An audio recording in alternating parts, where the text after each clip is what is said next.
"Get your hands off me!" The cry, sharp with desperation, sliced through the roar and chaos of the crowded rugby field. Kira Johnson, a young black girl wearing the vibrant red of the Ridgewood College cheerleading uniform, found herself trapped.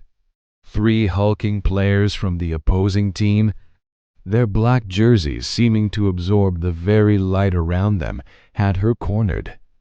The one in the center, a brute with a cruel sneer and a fresh buzz cut, extended his hand towards her, his thick fingers aiming for her throat.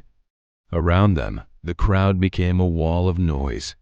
Some students laughed, enjoying the cruel spectacle, while others gasped in shock. Yet, nobody made a move to intervene.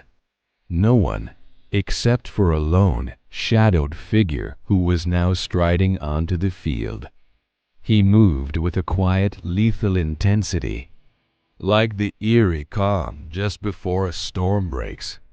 This was no longer a simple instance of bullying. It was about to become a lesson in consequences. Kira was the only black cheerleader at the college, a fact that had made her an instant target for the rugby team's particular brand of cruelty. For weeks, she had endured their torment in silence, swallowing her pride with every snide remark and accidental shove in the hallways. She had been deliberately left out of cheer formations and subjected to a constant stream of microaggressions.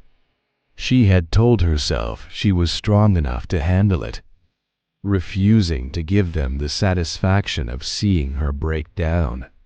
But today was different. Today they had pushed her too far. As the team captain, a towering player named Tyler grabbed at her uniform, a sudden realization hit her. She didn't have to endure this alone anymore.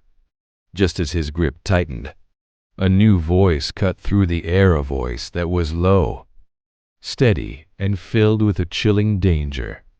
"Touch my daughter one more time," the voice promised, "and I will personally introduce you to a world of pain you can't even imagine."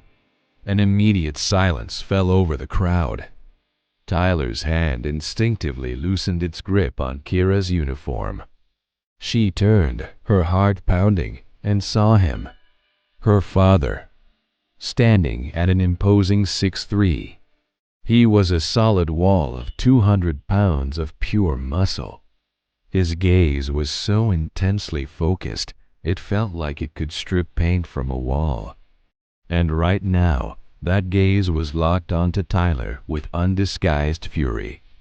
What the team didn't know was that this wasn't just some angry dad. This was Senior Chief Marcus Johnson of the United States Navy SEALs. Tyler, blinded by arrogance, scoffed. "And who the hell are you supposed to be?" Marcus didn't even blink. "I'm the man who's about to teach you a lesson in respect." The rugby players exchanged arrogant smirks. They had the advantage in numbers and weight. It was a grave miscalculation. They were about to learn that in a real fight, those things meant nothing. Confrontation escalated in a flash. Marcus moved with the fluid precision of a predator. One moment Tyler was standing there with a smirk. The next he was on his knees, his wrist locked in a grip so agonizing that a whimper escaped his lips. His two teammates, fueled by shock and stupidity, lunged forward to help. It was a foolish decision. Marcus neutralized the threat with terrifying efficiency. A swift leg sweep sent one of the players crashing to the ground. A practiced twist of an arm and the application of pressure to a specific nerve point had the second guy crumpling like a discarded piece of paper. His brief moment of aggression ending in a gasp of pain.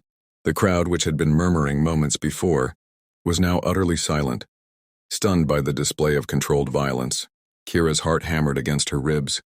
But for the first time, it was a beat of awe, not fear. The rugby team finally, terrifyingly understood they were completely outmatched. Just then, the team's coach came sprinting onto the field, his face flushed with anger.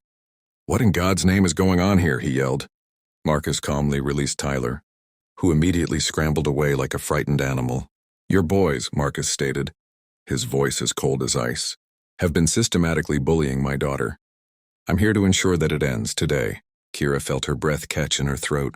She looked at Tyler and saw something she had never seen there before. Genuine, unadulterated fear. But his arrogance made a final, desperate stand. He spat on the ground and snarled, "She's lying. We were just joking around." A few murmurs of doubt rippled through the crowd and the coach hesitated, looking between the terrified girl and his star player. Kira's stomach dropped. They weren't going to believe her. The moment was slipping away, but Marcus was prepared. He slowly pulled out his phone. "That's funny," he said, his voice dangerously calm, "because I have security footage from yesterday that clearly shows you and your friends shoving her into a locker." Silence. Tyler's face went pale. It was a checkmate. The coach's expression hardened into a mask of fury. "Tyler! My office now," he bellowed. The rest of the team scattered like insects when a light is flicked on. Marcus turned his attention back to Kira, his expression softening instantly. "Are you okay?" She could only nod, her throat too tight with emotion to speak. Then, for the first time in weeks, a genuine, relieved smile spread across her face. The news of the incident traveled through the college like wildfire. Tyler was suspended, and the entire rugby team began to walk on eggshells, especially around Kira. She found that she could walk through the halls, with her head held high, no longer afraid. Everyone knew the truth now. You do not mess with a Navy SEAL's daughter. As Marcus wrapped a protective arm around her shoulders, she had another realization.